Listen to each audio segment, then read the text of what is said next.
बोलो यीशु मसीह भाई की, बोलो यीशु मसीह भाई की, बोलो यीशु मसीह भाई की जय। आज जो वचन पर मनन चिंतन करेंगे वो मिलता है हमको मरकुस अध्याय 11 पद संख्या 20 से 26 में, और यही वचन आपको मिलेगा मत्ती का सुसमाचार अध्याय 21 पद संख्या 20 से 22 में। इसका जो बाइबल में हेडिंग दिया है, सूखे अंजीर के पेड़ से शिक्षा। फिर भोर को जब वे उधर से जाते थे तो उन्होंने उस अंजीर के पेड़ को जड़ तक सूखा हुआ देखा। पतरस को बात स्मरण आई और उसने कहा, हे रबी देख, यह अंजीर का पेड़ जिसे तूने श्राप दिया था सूख गया है। कब जा रहे थे? भोर के समय। वचन में क्या लिखा है? भोर के समय परमेश्वर मिलता है अपने लोगों से और और उनको आशीष दान वरदान देता है। तो भोर के समय हम जा रहे थे यीशु भाई के साथ, और ये बात और आपको याद रखनी चाहिए, हम सबको याद रखना चाहिए कि परमेश्वर ने हमारे समय में क्या काम किया। यहाँ पतरस को याद आया कि यीशु मसीह भाई ने कहा था कि अंजीर का पेड़ जड़ से सूख जाए, और वो अंजीर का पेड़ जड़ से सूख गया। सबसे पहले भोर को परमेश्वर की स्तुति आराधना करने का कोशिश करना चाहिए। उसकी संगति में नहीं रहोगे तो क्या सीखोगे, क्या जानोगे। तो यहाँ पे वो भोर को जा रहे थे, और स्मरण होना चाहिए परमेश्वर ने आपके जीवन में क्या भलाई की। हम क्या स्मरण करते हैं? फलाने ने मेरे को अपमानित कर दिया, फलाने ने मेरे को पैसा उधार नहीं दिया, फलाने के पास सहायता मांगने गया था, फलाने ने मेरी सहायता नहीं किया। ये स्मरण करते। रख उसको, जब बजाने वाला था तब क्यों नहीं बजाया? रख। तो क्या स्मरण करना चाहिए? प्रभु की दया, करुणा और उसके महान कामों को स्मरण करना चाहिए। लेकिन हम संसारिक बातों को स्मरण करते हैं। उसका प्रभाव क्या होता है? जीवन में हमारा निराशा आता है, तनाव आता है, डिप्रेशन आता है, हार्ट अटैक आता है। क्यों आता है? कारण वही है कि हम प्रभु की महिमा के कामों को नहीं करके वो करते हैं। और परमेश्वर को बताना भी है। यीशु मसीह भाई को मालूम नहीं था कि अंजीर के पेड़ को साफ दिया और सूख गया है। मालूम था, पतरस ने बताया, गुरुदेव ये पेड़ देखिए, इसको आपने श्राप दिया था और ये सूख गया। परमेश्वर को बताना है, मेरा एक्सीडेंट हो गया था, 3 दिन तक मैं कोमा में था, मरते मरते मेरे को बचाया था। आज वो परमेश्वर कहाँ है? मर जाते तो जीवन तो खत्म हो जाता ना। आज इतनी बातें नहीं करते या परेशानी नहीं झेलते, लेकिन परमेश्वर ने हमको बताया। हमको बताना है, प्रभु आपने हमको बेटी दी, 15 साल के बाद दी, उसको याद दिलाओ ना। तो आज वो परमेश्वर कहाँ है? हमारे काम क्यों नहीं बन रहे हैं? तो इनको सिकलिन के बावजूद बच्चा हुआ, कोई आयरन की गोली नहीं खाए। याद दिलाना है, प्रभु मैंने कोई भी आयरन और कैल्शियम की गोली नहीं खाई, कैसे बच्चा हो गया? आपने दिया। आज क्यों नहीं मेरा काम हो रहा? तो सबसे पहले संगति करो, उसके वचनों को जानो, और उसने क्या वादा किया है उसको बताओ, याद दिलाओ। परमेश्वर को सब मालूम है। जैसे माँ बाप को मालूम रहता है बच्चे को क्या जरूरत है, लेकिन जब बच्चे को ज्यादा जरूरत होती है तो वो माँ बाप को याद दिलाता है, पापा मेरे को चाहिए और आपने बोला था ये चीज देना है, तब वो काम होगा।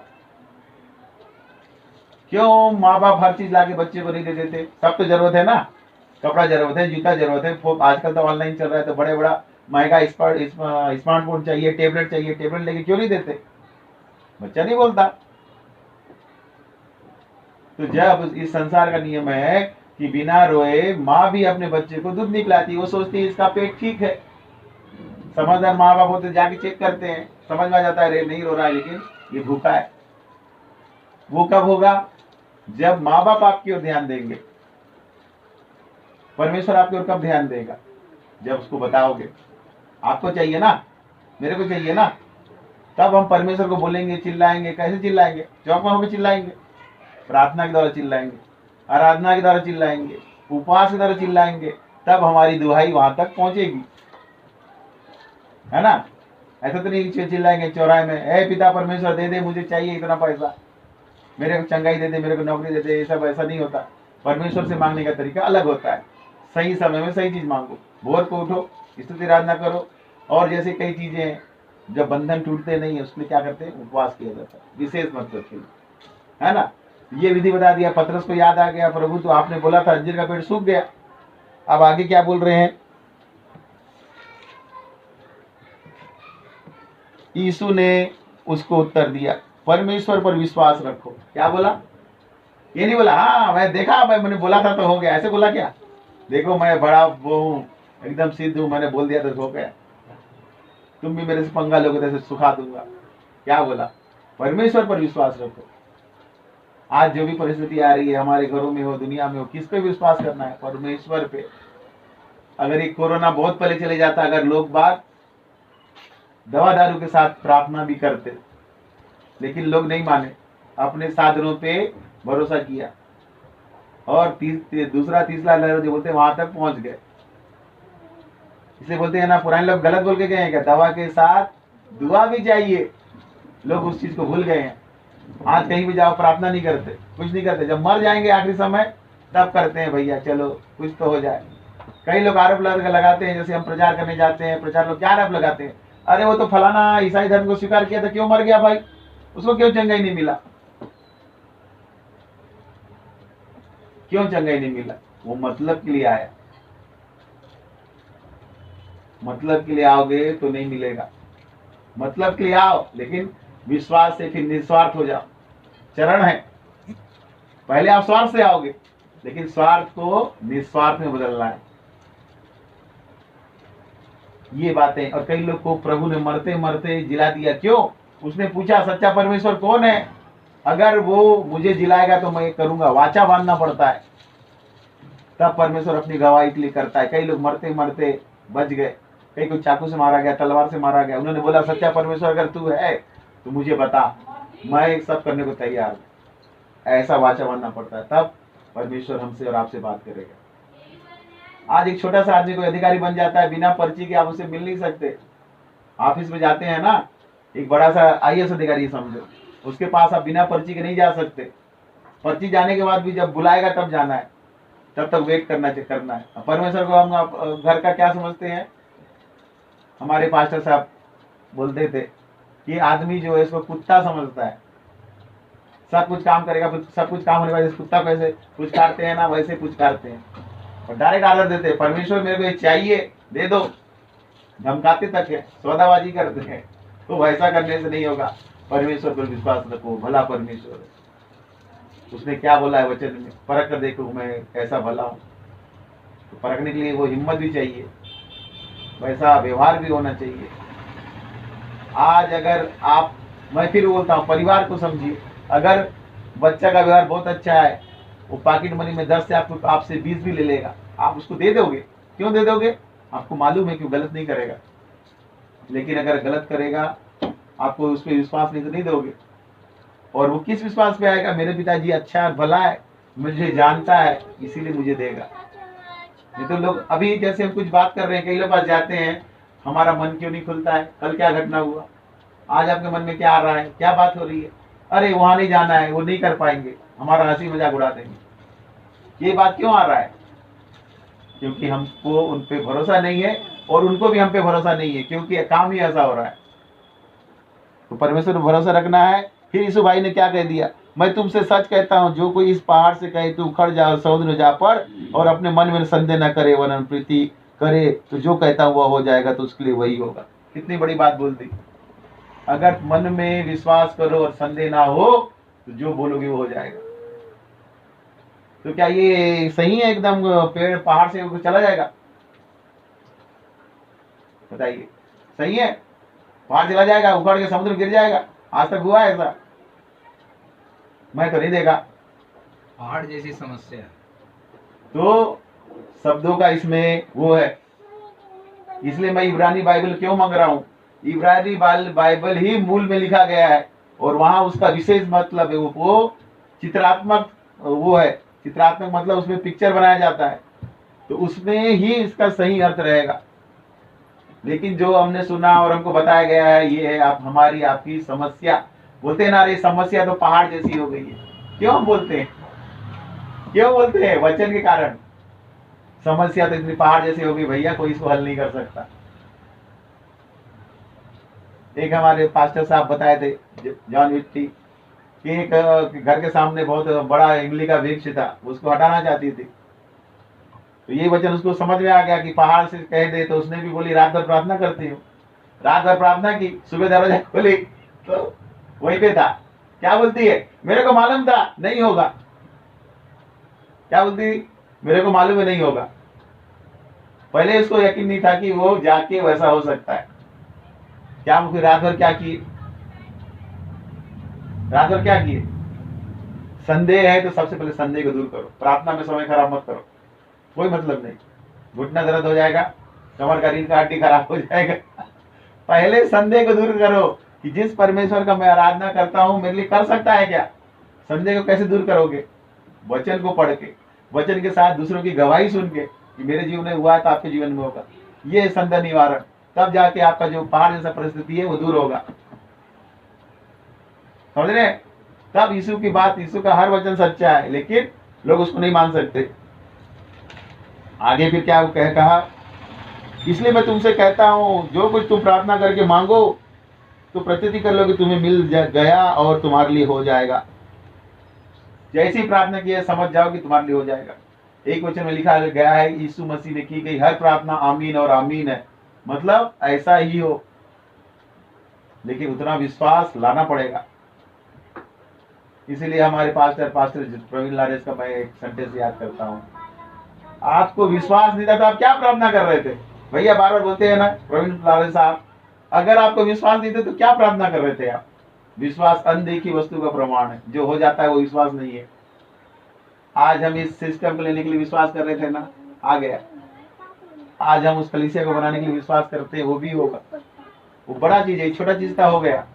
आज हमको गाने किताब की जरूरत थी ना, भैया का दिल खुल गया, पैसे की कोई बात नहीं है, दे दिया, लेकिन आ गया ना तो हम विश्वास किए और तब इनको विश्वास से बोले कि भैया हमको चाहिए। और हमने एक भी संदेह नहीं किया कि भैया नहीं देंगे। वो तो नहीं यार, वो आदमी तो ऐसा है यार, नहीं देगा, पैसा का वो है। कई लोग रहते हैं ना, घर में खाना खा ले, नाश्ता खा ले, मरवाड़ी लोग को फेवरल डाला, सब कर ले, भाई तू मेरा भाई है, लेकिन पैसे में कोई दोस्ती नहीं।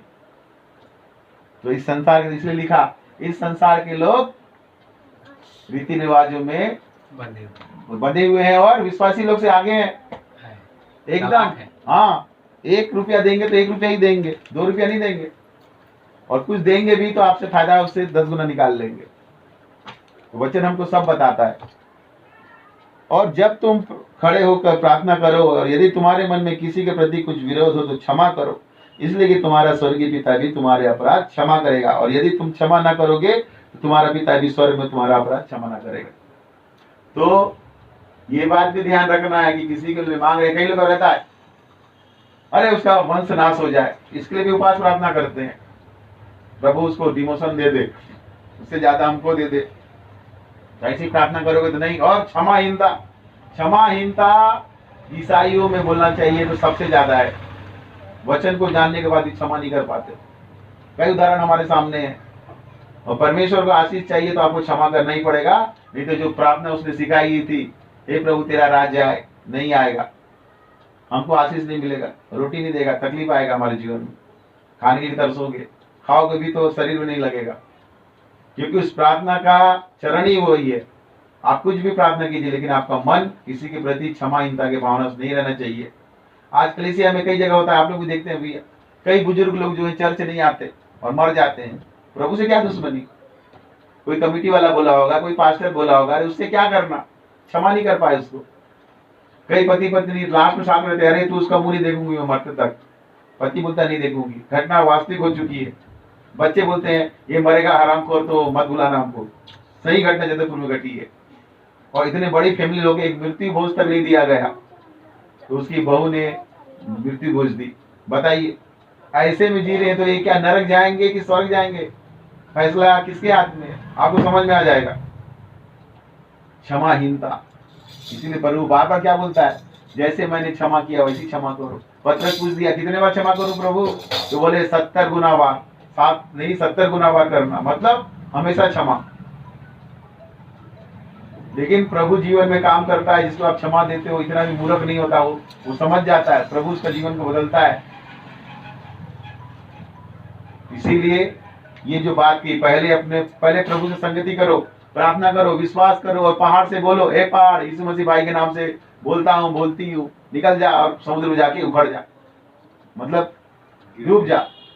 तो आप बोलोगे ही नहीं, जहाँ बोलना है वहां चुप रहना है, जहाँ नहीं बोलना है वहां बोलते हैं। जहाँ बोला चुपचाप रहो, डरो मत, चुपचाप, बहुत फेमस गाना है, डरो मत चुपचाप खड़े रहो, वहां बोलते हैं बक बक बक बक बोलते हैं, और जहां बोलता है बोलो वहां चुपचाप रहते हैं। इसलिए तो बाइबल को पढ़ना चाहिए, 1 से लेकर 66 किताब है, कहाँ बोलना है, कहाँ चुप रहना है, कहाँ उपवास करना है, हर चीज का है। यीशु मसीह ने बोला कि उपवास का ही बताया। जब जा रहे थे तो बोले तेरे चेले उपवास क्यों नहीं करते, तो बोले जब तक दूल्हा है बराती उपवास नहीं करते, दूल्हा चला जाएगा तो सब करेंगे ऑटोमेटिक।